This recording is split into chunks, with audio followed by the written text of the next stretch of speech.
So sometimes when you go in too early, you got to wait a bit longer. And even if you wait a bit longer, your profit will still be approximately the same. So next, we will be seeing the transitional impact of urban transformation. We'll be doing some case study here to know how urbanization or government's urban transformation plan have helped people in the past benefited tremendously, not just by way of government initiative, but also the stakeholders as developers. What do they do to create even more so-called activities and buzz in areas of interest? So we're going to go into chapter number 2 right now, and we're going to go into some case study, charts, and graphs. As usual, in all my so-called sharing, I would like to give you some case study that we can learn from the past and apply it for the future. So in this instance, we look at the impact on urban transformation in Bidadari Township, a new township. And this township, if you know where it's Bartley Ridge, is just across, or rather within the 1 km proximity of Mary Stella School. It's very nearby. It's just next door. In fact, you can walk to school within just 3 minutes. And through the government's announcement back in the draft master plan in year 2013, Bidadari New Town, it's the area of focus that government wants to inject new housing in this area. And with that, with their plan in 2013, we see other properties are also launched in the same time. We have the Venue Residences and also Senet Residences. Shortly after, in year 2015, we also have the next launch called Points Residences that is on top of Potong Pasir train station. So Bartley Residences was launched in 2013. In 2015, we have Points and Botanic and Bartley both launching at the same time. And we see Bartley Ridge TOP in year 2016 over a construction period of 3 years. How in 2016, the developer UOL actually came in and en bloc one of the HUDC within Potong Pasir is called Raintree, and they paid 334.2 million after Bartley Ridge has TOP.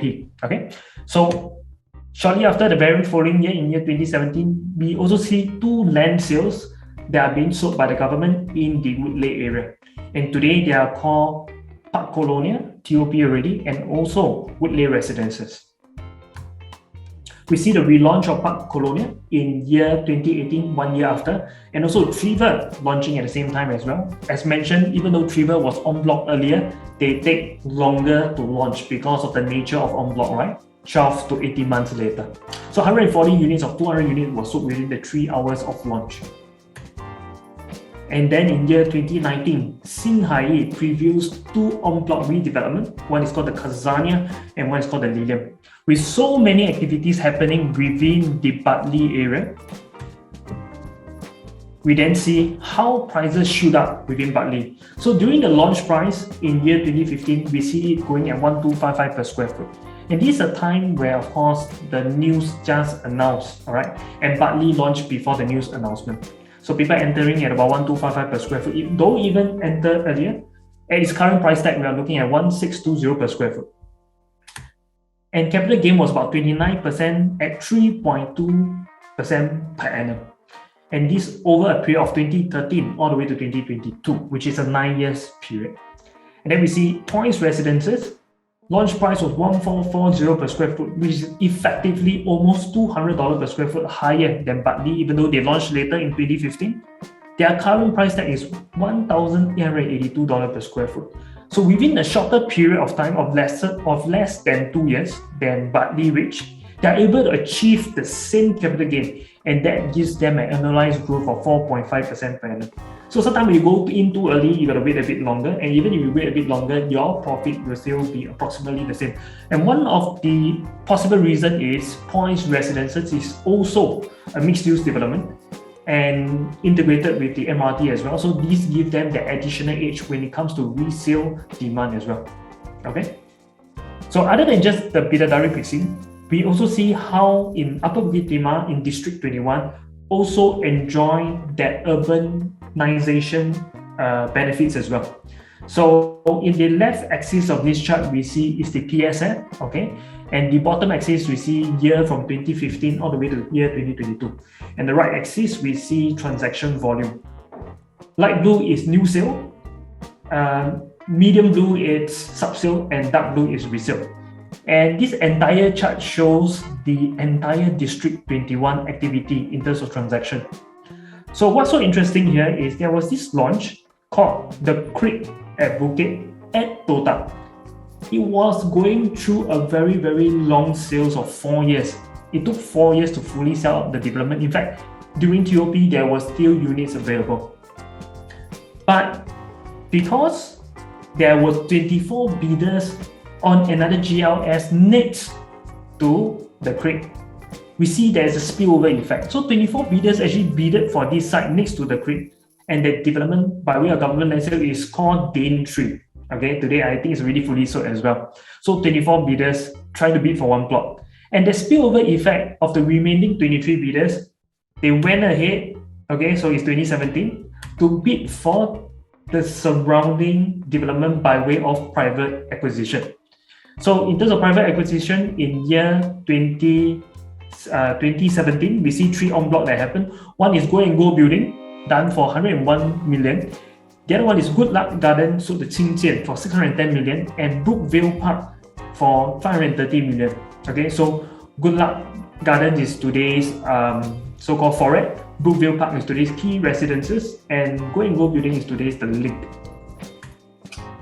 And shortly after, this group of developers also enjoy some form of luck. Why? Because in year 2019, to 1 year after they bidded for or en bloc this land, we see the Beauty World train stations has been earmarked as one of the integrated transport hub that forms part of the so-called premium development in the western area. Okay, but of course, in this instance, they did not share that this is part of the Cross Island Line. Okay, a lot of people thought that the Cross Island Line is supposed to cut through Beauty World train station. So what is an integrated transport hub? It actually means that it has a bus interchange, a shopping component, and also the residential segment that allows a smooth transition from residents to shopping, one-stop service, and also the interchange, and also the MRT train station.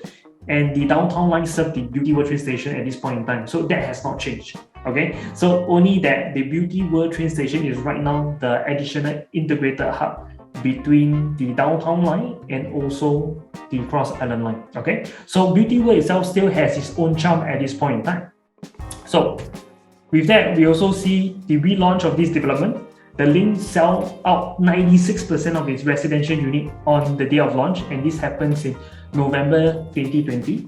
And the other 3 developments actually enjoy quite a interesting sell record of 15%, 22%, and 30% because these were all done virtually. We were in a lockdown. Okay, so if you remember, we are locked down between February 2020 all the way to July 20 or June 2020. So some of these launches happened within that period of time as well.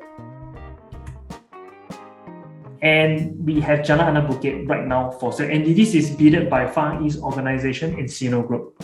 The land cost itself worked out to be $989 per square foot, joining together with the construction cost of close to $400, or it could be higher than this because right now construction cost has increased, and this is a complex construction because it's an integrated development.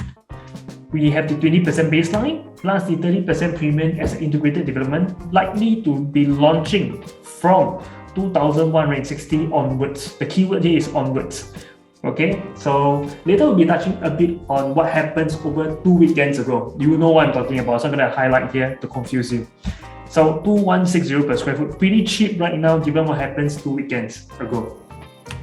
Next, what's going to happen in District 21 given all these buzz is everything, is all the hope to buy into this area gone, given the number of on-block activities, launches, and everything within the area of District 21 has been taken up. Okay, so what we are seeing here is there's a new government land sales in the Bukit Timah link.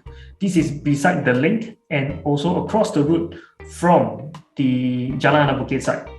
Okay, we also see the next 6 MRT train station that will be completed by year 2032, the Cross Island Line, and the area of interest is King Albert Park train station. Okay, we also have a new interchange, as mentioned, King Albert Park train station. It forms part of the interchange of downtown line and also the Cross Island Line. And also the new station at Maju. This is interesting because we have the Holland Plain initiative by URA. But right now, this Holland Plain initiative, it's not much information on it as of now. It is from Botanic Gardens all the way down to Ulu Pandan and cutting through to Maju area. So it's a very big plot of land. We're talking about 34 hectares of land over here. And for existing development that will benefit from this Maju train station is key residences, a 999 leasehold development. In fact, when this MRT was first announced just a few days back, we straight away see price increase by developer. So organically, you see 3 to 5% increment by, by way of resale properties. But new homes, you can see that developers straight away increase price by 10%. And one of the comments made here is that it's still affordable for a 999 leasehold development. Okay, so but then again, the distance is still about approximately 1 km to the MRT. Better than nothing, because it used to be a very quiet area, Ulu area. It's not really accessible.